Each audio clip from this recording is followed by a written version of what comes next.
Hello friend, नमस्कार। स्वागत है आपका फिर से एक नई वीडियो में जो कि आपकी प्रेगनेंसी के लिए काफ़ी हेल्पफुल होगी। तो आज हम बात करने वाले हैं कि वो कौन से सिम्टम्स होते हैं हमारी बॉडी में जिससे हम पता कर सकते हैं कि हमारी नॉर्मल डिलीवरी होने वाली है।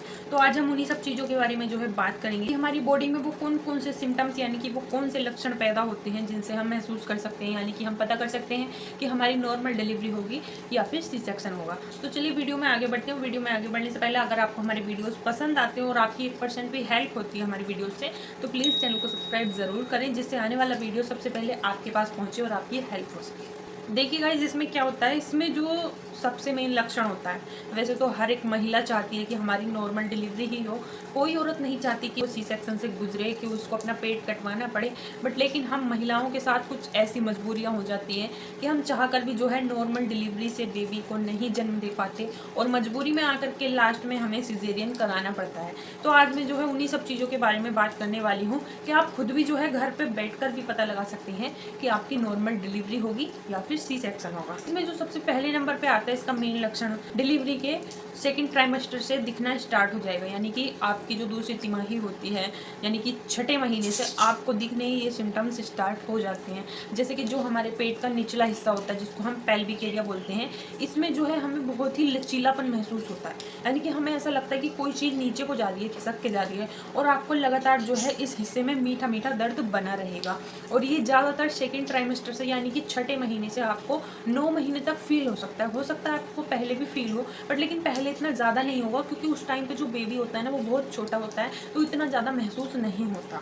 और इसमें सेकंड जो आता है वो ये दो जो चीज़ें हैं ना ये बहुत ही पॉइंट की हैं, जिसको अगर आपने पकड़ लिया तो आप पता लगा सकते हैं कि आपकी नॉर्मल डिलीवरी होगी या सी सेक्शन होगा। इसमें दूसरे नंबर पर आता है जो बेबी की हलचल होती है ना, जिसको हम बेबी मूवमेंट्स बोलते हैं। जैसे बच्चा पेट में हलचल करता है, किक मारता है, जिसको हम फील करते हैं कि देखो बच्चा इधर से उधर जा रहा है, उधर से उधर। अगर वो आपका बेबी सेकंड ट्राइमेस्टर से कम कर देता है, आपको लगता है कि उसका हेड नीचे जा रहा है, आपको फील होता है भारीपन, हैवीपन, नीचे की साइड में जाने में अगर आपको दिक्कत होती है तो समझ जाना, अगर बच्चा हलचल कम कर रहा है तो समझ जाओ कि वो अपनी नॉर्मल पोजीशन में आ रहा है और हेड डाउन कर रहा है। क्योंकि नॉर्मल डिलीवरी जिसकी होनी होता है उसका जो नॉर्मल डिलीवरी का प्रोसीजर है ना वो सेकंड ट्राइमेस्टर से ही स्टार्ट होना शुरू हो जाता है। ज़रूरी नहीं है कि आपका तुरंत ही नॉर्मल हो, बट लेकिन थोड़ी थोड़ी पोजिशन में जो है बेबी अपना पोजीशन लेने लगता है सेकंड ट्राइमेस्टर से ही।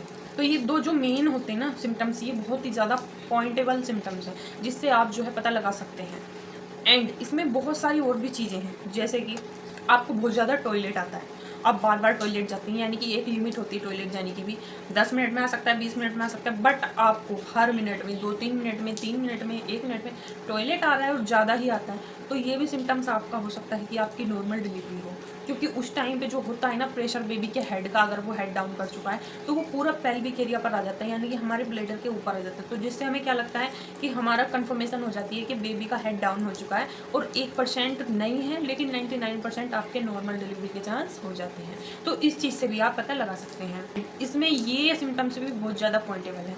अगर आपको ब्राउन डिस्चार्ज होता है, यानी कि थर्ड ट्राइमेस्टर में आके जब आपका जो है 7th मंथ लग जाता है, यानी कि 8 मंथ लग जाता है, 8 या 7 बोल सकते हैं, हो सकता है 9th पे भी हो, बट लेकिन ज़्यादा 8th मंथ से अगर आपको ब्लीडिंग जैसा हल्का स्पॉटिंग या ब्राउन डिस्चार्ज हो रहा है तो इससे भी आपको पता लग सकता है कि आपकी नॉर्मल डिलीवरी होगी। क्योंकि जो म्यूक्स प्लग होता है यूट्रस का, जिसमें जो है बेबी के अंदर जो वाटर होता है, हमारी यूट्रस के अंदर वाटर बैग होती है, उसका जो मेन डोर बोलते हैं उसको, उस पे जो डोर लगा हुआ था ना मिल्क प्लग, अगर वो धीरे धीरे फ्लो हो रहा है तो आपको समझ जाना चाहिए कि आपकी नॉर्मल डिलीवरी भी हो सकती है। बहुत सारे सिम्टम्स हैं, वैसे तो गाइस बहुत सारी चीज़ें हैं, बट लेकिन कुछ चीज़ें मैं जो बता रही हूँ ये बहुत ही ज़्यादा मेन होती है जिसको हर औरत महसूस कर सकती है और पता कर सकती है। और इसमें एक चीज़ और आपको देखने को मिलेगी, आपकी जो बैक साइड होती है, पिछली साइड यानी कि कमर की जो बैक साइड होती है, नीचे वाली साइड जिसको हम हिप्स बोलते हैं, हिप्स की जो साइड होती हैं उनमें बहुत ज़्यादा आपको दर्द महसूस होगा। जब आपकी डिलीवरी का टाइम होगा ना तो आपको ऐसा फील होगा कि जो हमारी पीठ की यानी कि हिप की जो बैक साइड होती है, जिसको हम साइड चिन बोल सकते हैं, उनमें ना बहुत ज़्यादा पेन होता है। एकदम से ऐसा लगता है कि एकदम वो फटने वाला है, उसमें कुछ होने वाला है। अगर आपको ये भी सिम्टम्स फील हो रहे हैं तो ये भी एक नॉर्मल डिलीवरी का ही साइन है, अगर आप पकड़ सकते हैं। तो ये सारे सिम्टम्स जो है नॉर्मल डिलीवरी में ही आते हैं, बस आपको महसूस करना है और आपको इन चीज़ों पर ध्यान देना है, तो जिससे जो है आपको पता चल जाए डिलीवरी नॉर्मल है या फिर नॉर्मल से कुछ और है। तो आपको इन्हीं चीज़ों का बहुत ज़्यादा ख्याल रखना है। एंड मोस्ट एंड इम्पोर्टेंट चीज़, आपको अगर नॉर्मल डिलीवरी चाहिए तो इसमें आपको ज़्यादा से ज़्यादा पानी ही पीना है। अगर आप पानी पीने में बहुत ज़्यादा लापरवाह हैं, पानी नहीं पीती हैं, तो बिल्कुल भी मत सोचना कि नॉर्मल डिलीवरी होगी, क्योंकि नॉर्मल डिलीवरी करने के लिए ना हमें बहुत ज़्यादा पानी यानी कि फ़्लो की ज़रूरत होती है, जिससे बेबी बाहर आ सके। और अगर आप पानी ही नहीं पिएंगी तो फिर क्या ही फ्लो होगा पेट के अंदर। तो आपको मेन अपने पानी पीने के ऊपर बहुत ज़्यादा ध्यान रखना है। आपको कम से कम 6 से 7 लीटर पानी पर डे पीना है, डेली ही पीना है। और आपको 8 से 9 मंथ तक तो जितना ज़्यादा पानी पिएंगी उतना ही आपके लिए अच्छा होगा, क्योंकि पेट के अंदर जितना ज़्यादा पानी होगा ना उतना ही प्रेशर ज़्यादा होगा। यूट्रस का जो मुंह होता है उसके ऊपर उतना ज़्यादा है, जितना ज़्यादा पानी होगा उतना ज़्यादा प्रेशर होगा, और प्रेशर होगा तो बेबी खुद ही हेड डाउन कर लेगा, जिससे जो है आपकी नॉर्मल डिलीवरी बड़ी आसानी से हो सकती है। तो इसलिए आपको पानी ज़्यादा से ज़्यादा मात्रा में पीना है। और अगर आपके 8 मंथ कंप्लीट हो चुके हैं, 9th लगने वाला या फिर 7th हो चुके हैं, तो इस टाइम पर आपको तरल पदार्थों को खाने की भी बहुत ज़्यादा ज़रूरत होती है, जैसे कि घी। हमारे घर के बड़े और हम खुद भी जानते हैं हमारे बच्चे की हेल्थ के लिए कितना इंपॉर्टेंट है और कितना अच्छा होता है। तो आपको घी भी स्टार्ट कर देना है। जितना ज़्यादा घी खाएंगे, जितना ज़्यादा तरल चीज़ें खाएंगे, उतना ही नॉर्मल डिलीवरी में आसानी होगी और बहुत ही अच्छे तरीके से आपकी नॉर्मल डिलीवरी हो पाएगी एंड विदाउट पेन। तो पानी का एंड तरल पदार्थों का बहुत ज़्यादा ध्यान रखने की आपको ज़रूरत है। और अगर आपको हमारा वीडियो पसंद आया हो तो प्लीज़ वीडियो को लाइक करके चैनल को सब्सक्राइब ज़रूर करें, ताकि आने वाला वीडियो सबसे पहले आपके पास आए।